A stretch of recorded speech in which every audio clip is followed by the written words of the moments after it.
Ever since Dark Souls pretty much invented its own genre, you're pretty much guaranteed every other company would try and borrow the template and try and better it.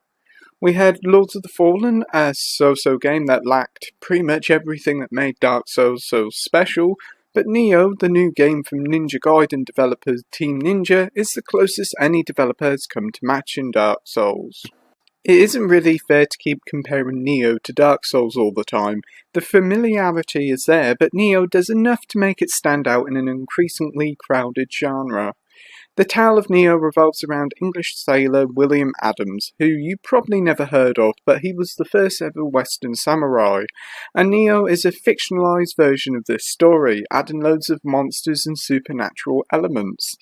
Let me not beat around the bush here, the story is a load of old cobblers, but it's an enjoyable if balmy tale. Team Ninja is known for its over-the-top action games like Dead or Alive and Ninja Gaiden, and Nioh does share some aspects with the latter. But Nioh is primarily a Souls type of game, but it'd be a much faster paced one. The combat here is pretty similar setup. You have your stamina bar, which is now called Chi here.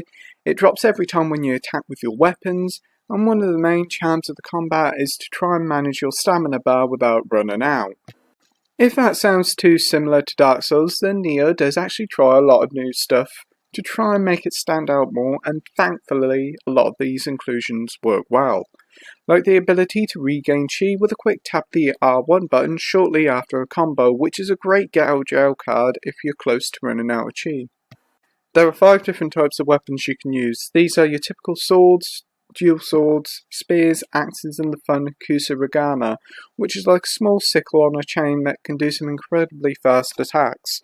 All the weapons are really easy to pick up and enjoyable to use. You can have 2 main weapons equipped and you can swap them on the go if you like.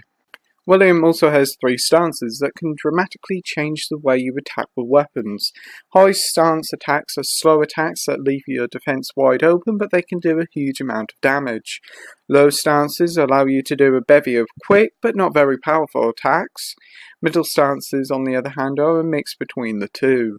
Stances are a great inclusion and certainly add a lot of opportunities to the combat.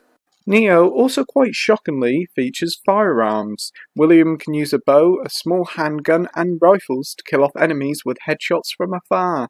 Also adding magic attacks, and Nioh has a huge range of combat possibilities for those who just want basic attacks, or those who want to master all the techniques available.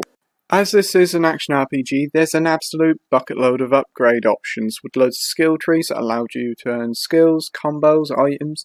You can also upgrade your gear and armor, as well as leveling up William with Amrita, which is Nioh's take on Souls.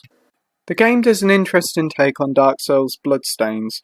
When someone dies in the game, a bloody grave will appear in your game, and you can challenge a computer-controlled version of that player, and if you win, nick their gear. Talking of gear, Nioh feels a lot like Borderlands in the sense there's an absolute horde of loot dropped throughout the game. You're regularly swapping out and messing about with the gear to try and get the best setup.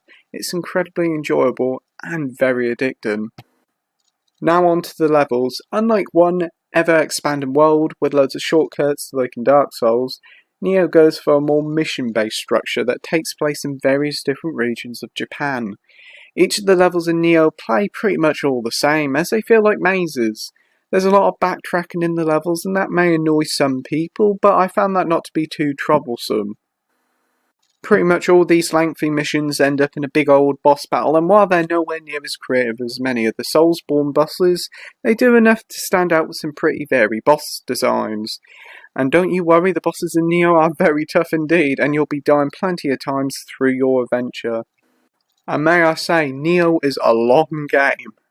A bloody long game indeed, taking well over 50 plus hours to see the credits, and that's not even counting the end of side missions, uber hard Twilight missions, and a second much harder playthrough.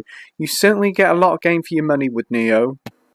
Nioh is also a great showcase of what the PS4 and the PS4 Pro can do. There are 3 different graphical options in the game. Action mode, which sticks at a solid 60 FPS for the sake of image quality, movie mode, which focuses more on image quality than frame rate, and variable, which is a mix between the two.